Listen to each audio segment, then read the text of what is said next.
UNTV live, हम हैं आपकी आवाज। उत्तराखंड राज्य में विश्व प्रसिद्ध चारधाम यात्रा का आगाज आगामी 22 अप्रैल से होने जा रहा है। एक तरफ चारधाम यात्रा की तैयारियों में शासन प्रशासन पूरी तरीके से जुटा हुआ है, तो वहीं दूसरी तरफ चारधाम यात्रा की नजदीकियों के साथ ही कई सवाल भी यात्रा को लेकर उठते हैं। दरअसल चारधाम यात्रा की बात करें तो राज्य सरकार का ध्यान यात्रियों की सुरक्षा से ज्यादा भीड़ प्रबंधन पर है, क्योंकि पिछले साल से लेकर अब तक चर्चा केवल तीर्थ यात्रियों की भीड़ के रिकॉर्ड पर ही होती रही है।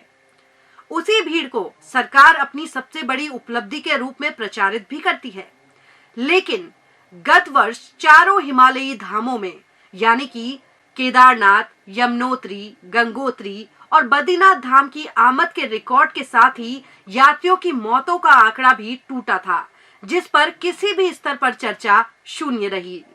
आपदा चिकित्सा एवं स्वास्थ्य विभाग के आंकड़ों के अनुसार पिछले साल की चारधाम यात्रा में केवल अक्टूबर तक 311 से अधिक यात्रियों की मौतें हो गई थी। इनमें सर्वाधिक 135 मौतें केदारनाथ रूट पर हो गई। केदारनाथ के बाद यात्रियों की मौतों के मामले में दूसरे नंबर पर यमुनोत्री धाम रहा, जहां 80 यात्रियों की मौतें हो गई। इसी प्रकार बद्रीनाथ धाम में 75 और गंगोत्री धाम में 21 यात्रियों ने अपनी जान गंवा दी। इसमें 80% मौतें बीमारी और 20% के लगभग दुर्घटनाओं के कारण हुई।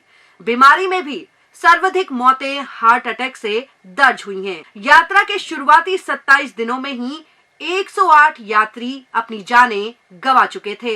यहाँ एक और बड़ा सवाल यह भी है कि चारधाम यात्रा पर आने वाले श्रद्धालुओं में से सबसे अधिक मौतें उन श्रद्धालुओं की आखिर क्यों हुई जो कि केदारनाथ धाम और यमुनोत्री धाम पर गए थे। दरअसल ये दोनों ही धाम हाई एल्टीट्यूड पर हैं, जिसकी वजह से यहाँ कई स्वास्थ्य संबंधी दिक्कतें शुरू हो जाती हैं। आखिर इसे लेकर चिकित्सक क्या कहते हैं, चलिए आपको सुनाते हैं। चारधाम यात्रा के दौरान होने वाली मृत्यु का मुख्य कारण जो होता है वो है high altitude sickness. High altitude sickness का अर्थ है कि अधिक ऊंचाइयों पर जब हम जाते हैं तो कुछ वो जो वहाँ पर वातावरणीय परिवर्तन होते हैं उसके कारण हमारे शरीर में भी कुछ परिवर्तन हो जाते हैं, जिसमें मुख्यतः है कि वहाँ पर हाई एल्टीट्यूड पर ऑक्सीजन की कमी का होना, और दूसरा वहाँ पर होता है कि टेम्परेचर बहुत डाउन हो जाता है। ऑक्सीजन की कमी के कारण जो हार्ट के रोगी होते हैं या बीपी के रोगी होते हैं उनके हार्ट पर उस समय ऑक्सीजन की कमी के कारण बहुत ज़्यादा लोड पड़ता है, जिसके कारण हार्ट अटैक की घटनाएं सामान्यतः अधिक हो जाती हैं। और दूसरा ये है कि हाइपोथर्मिया है जो हमारा एक बॉडी टेम्परेचर जो नॉर्मली 37 डिग्री सेंटीग्रेड होता है, जब वो 35 से नीचे चला जाता है तो वो कंडीशन हाइपोथर्मिया कहलाती है। क्योंकि ऐसी हाई एल्टीट्यूड सिकनेस में जब हम कंडीशन में आते हैं, हाई एल्टीट्यूड पर जाते हैं, तो वहाँ पर टेम्परेचर बहुत तेज़ी से बहुत नीचे चला जाता है। वहाँ पर क्योंकि मौसम में भी परिवर्तन बड़ी तेज़ी से हो जाता है, एकदम बर्फ़बारी या बारिश का खतरा रहता है। तो ऐसी स्थिति में हाइपोथर्मिया के कारण व्यक्ति मल्टी ऑर्गन फेलियर की कंडीशन में जाते हुए इमरजेंसी की अवस्था हो जाती है। तो ऐसी स्थिति में बचाव के लिए चारधाम यात्राओं पर ऐसी मृत्युओं को रोकने के लिए सुझाव है कि एक तो जितने भी यात्री चारधाम यात्रा के लिए जाएं उनका स्क्रीनिंग बहुत आवश्यक है, क्योंकि ये खतरा जो हाई एल्टीट्यूड सिकनेस का खतरा है वो बुज़ुर्गों को बहुत अधिक रहता है, बच्चों को बहुत अधिक रहता है, और जैसा मैंने पहले भी बताया आपको कि हार्ट के रोगी हो गए, बीपी के रोगी हो गए, ऐसे रोगियों को भी ज़्यादा रहता है। तो इसलिए प्रॉपर स्क्रीनिंग यात्रा से पहले आवश्यक है। और इसके अलावा हाइपोथर्मिया जैसी कंडीशन में के बचाव के लिए ये यात्रियों को ये निर्देश किए जाने चाहिए कि वे पर्याप्त मात्रा में अपने गर्म कपड़ों के साथ चलें जो कि उनको बारिश से और ठंड से बचा सकें। और इसके लिए प्रशासन को भी अपने स्तर से ऐसी व्यवस्थाएं वहाँ करनी चाहिए जिसमें प्रॉपर शेल्टर्स वगैरह वहाँ बने हों, जिससे ऐसी कंडीशनों में जिससे कि यात्री अपना बचाव कर सकें। दूसरा जो इसके इतर एक कारण है, हाई एल्टीट्यूड के अलावा एक जो कारण है वो है यात्रियों की संख्या में एकदम वृद्धि होते हुए जो हमारे यातायात के मार्ग हैं उन पर जो एक्सीडेंट होते हैं वे भी एक मृत्यु का इसमें चार धाम यात्रा में एक कारण है। तो ऐसी स्थिति में ये भी है कि प्रशासन को ये नियंत्रित करना चाहिए कि निर्धारित संख्या में वहाँ पर लोग पहुँचें और गाड़ियों की और यातायात की व्यवस्था बिल्कुल सुदृढ़ होनी चाहिए और ऐसे किसी भी वाहन को किसी भी कंडीशन में अलाउ नहीं करना चाहिए जो अनफिट हो। अगर हम इन चीज़ों को ध्यान में रखें और अपनी जो चिकित्सा सुविधाएं हैं वो मार्ग पर बहुत अच्छे से हमारी उपस्थित हों तो हम किसी भी इमरजेंसी की कंडीशन में इसको हम रोक सकते हैं। तो इन सुझावों के साथ ही मेरा यही निवेदन रहेगा कि यात्रियों को और शासन को इन स्तर पर विचार करते हुए इन चीज़ों से सभी से हम इन असामयिक मृत्युओं से हम बचाव कर सकते हैं। कुल मिलाकर देखा जाए तो चार धाम यात्रा के शुरू होने में अब ज्यादा वक्त नहीं रह गया है। ऐसे में बात राज्य सरकार की करें तो राज्य सरकार के सामने चार धाम यात्रा अपने आप में एक बड़ी चुनौती है। वहीं इससे भी बड़ी चुनौती प्रदेश की धामी सरकार के सामने यह है कि चार धाम यात्रा में आने वाले श्रद्धालुओं की जान कैसे बचाई जाए। तो जैसा कि आप सभी जानते हैं कि आगामी 22 अप्रैल से गंगोत्री यमुनोत्री धाम के कपाट खुलने के साथ ही उत्तराखंड राज्य में विश्व प्रसिद्ध चार धाम यात्रा का आगाज होने जा रहा है। लेकिन अगर तैयारियों की बात की जाए तो राज्य सरकार लगातार ये दावा कर रही है कि तैयारियां पुख्ता की जा रही हैं। वहीं अगर स्वास्थ्य की बात करें तो स्वास्थ्य के क्षेत्र में भी तैयारियों को बेहतर किया जा रहा है। लेकिन सवाल ये है कि क्या वास्तव में तैयारियां बेहतर हो रही हैं? जो वो जनपद हैं प्रदेश के जहां से ये यात्री गुजरेंगे जब वो चार धाम यात्रा के लिए आएंगे, आखिर उन जनपदों में, उन क्षेत्रों में स्वास्थ्य महकमे की ओर से क्या कुछ तैयारियां हैं? चलिए इन सभी विषयों पर चर्चा करने के लिए हमारे साथ आज स्टूडियो में मौजूद हैं जय सिंह रावत जी, जो कि वरिष्ठ पत्रकार और लेखक हैं।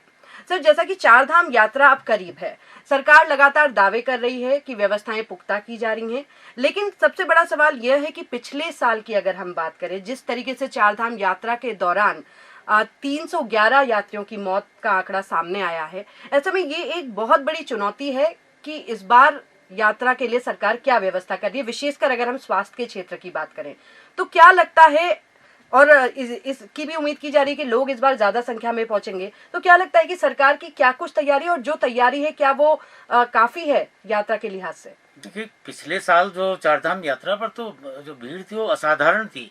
इतने लोग आते नहीं है, कम से 25-30 लाख मैक्सिमम इतने लोग आते हैं। अब तो आप जो बता रही वो अक्टूबर तक का के फिगर हैं। उसके बाद तो सरकार तो गदगद है, बाद अपनी उपलब्धियों में गिनाते हैं कि हमने हमारे कार्यकाल में रिकॉर्ड यात्री आए हैं। लेकिन इस कार्यकाल में जो पिछले साल जो रिकॉर्ड यात्रियों ने जो सारा रिकॉर्ड तोड़े हैं अब तक के, उसे मृतक यात्रियों की संख्या भी तो रिकॉर्ड है। 311 तो तब तक के हैं, अक्टूबर तक के हैं।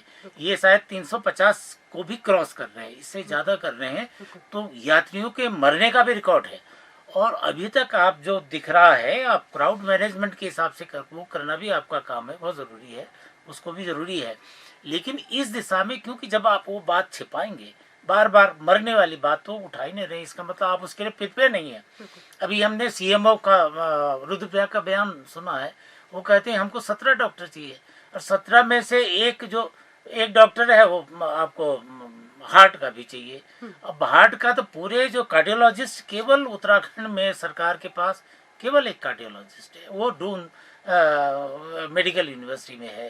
अब उसके अलावा नहीं है, तो आप ये कहाँ से लाएंगे इस देश में? और जो आपकी जो कैजुअलिटी जो बता रही हैं उसमें हुई है, तो मैक्सिमम केदारनाथ में हुई है। बिल्कुल, क्योंकि केदारनाथ में पैदल जाना पड़ता है। 135 के आसपास मौतें हुई है। उसके बाद क्या है, वो वहाँ से करीब 18 किलोमीटर करीब पैदल है। तो उसके बाद हुई यमुनोत्री में, क्योंकि यमुनोत्री में आपको पैदल जाना पड़ता है।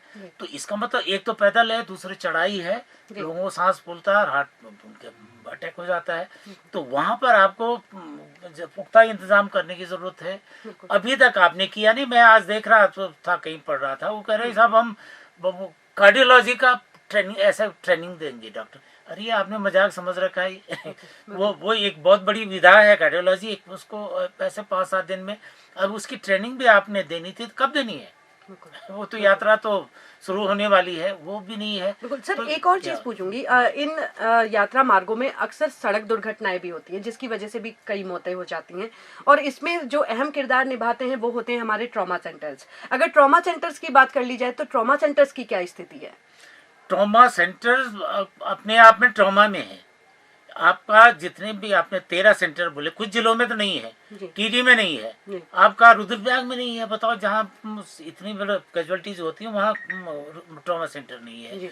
और नैनीताल में नहीं है, पिथौरागढ़ में नहीं है, और जहाँ है भी वो वेल इक्विप्ड नहीं है। ट्रॉमा सेंटर में क्या चाहिए, आपने एक कमरा खोल दिया, उसमें थोड़ा बहुत मेडिकल जो इंस्ट्रूमेंट रख दिए, उससे काम नहीं चलता है। ट्रॉमा सेंटर में आपको न्यूरो सर्जन की भी ज़रूरत है, आपको एक ऑर्थोपेडिक सर्जन की भी ज़रूरत है, तो क्योंकि एक्सीडेंट होते हैं तो हड्डी तोड़ फोड़ और ये सारी चीज़ें, अनस्थीसिया वाला भी चाहिए होता है, कई दिक्कत है, उसकी इंटेंसिव केयर यूनिट भी आपको की ज़रूरत है, बहुत सारी चीज़ें आपने वो नहीं है, वेल इक्विप्ड नहीं है। उसके बाद तो आपकी तैयारियां क्या हो रही है मेडिकल पर, तो आपने बहुत बड़े बड़े दावे होते हैं कि डॉक्टरों की कमी नहीं है, आप सब कुछ सब कर रहे हैं। तो चलो, मैं उत्तराखंड की महिलाएं सड़कों पर तो बच्चे को जन्म दे ही रही थी, लेकिन जो बाहर से यात्री आ रहे हैं, कम से कम उनकी सुरक्षा का भी ध्यान नहीं है, आपका ध्यान किसी और चीज़ों पर है।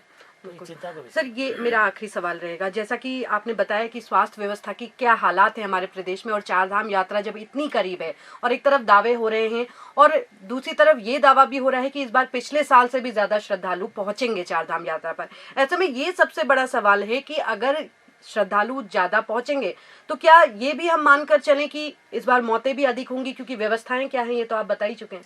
एक तो सरकार को ज्यादा से ज्यादा बड़ी वो नहीं, गदगद नहीं होना चाहिए, इतनी आगे सीमित रखो, उतने यात्री आना जितने आप मैनेज कर सकते हैं। आप जोशीमठ की हालत क्या है, ये है कि दुआ करो कि सड़क ठीक रहेगी, जोशीमठ सलामत रहेगा, नहीं तो सबसे बड़ी समस्या वो है कैसे, क्योंकि लामबगड़ में तो अक्सर कभी कभी तो एक महीने तक भी सड़क बन रही है वहाँ पर, तो डिस्टर्ब हो जाती है, बरसात में डिस्टर्ब हो जाती है। तो वो आप क्राउड मैनेजमेंट का इंतजाम करो, लेकिन साथ ही आपका मेडिकल लोगों का कुछ इसकी वजह से चिकित्सा सुविधाओं के अभाव में किसी यात्री की जान नहीं जानी चाहिए। दूसरी बात यह है कि आप का ज़्यादा क्राउड ज़्यादा अट्रैक्ट करने की कोशिश मत करो, क्योंकि इन धामों की कैरिंग कैपेसिटी लगभग खत्म हो चुकी है।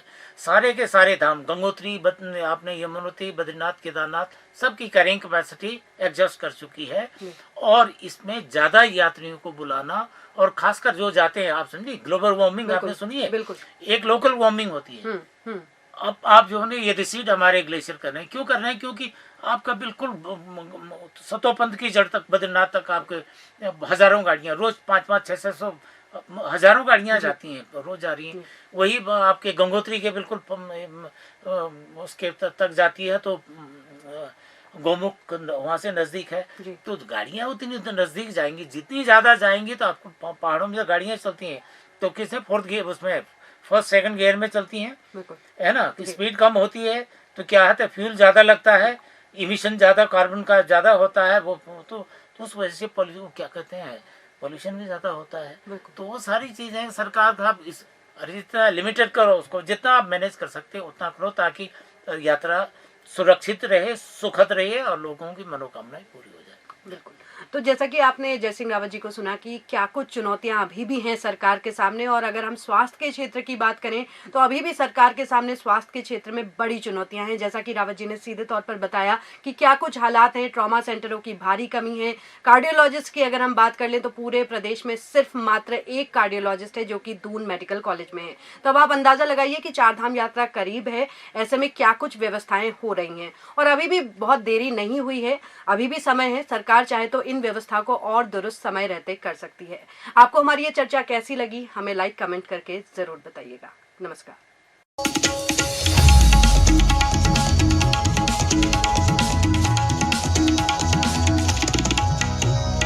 UNTV लाइव, हम हैं आपकी आवाज।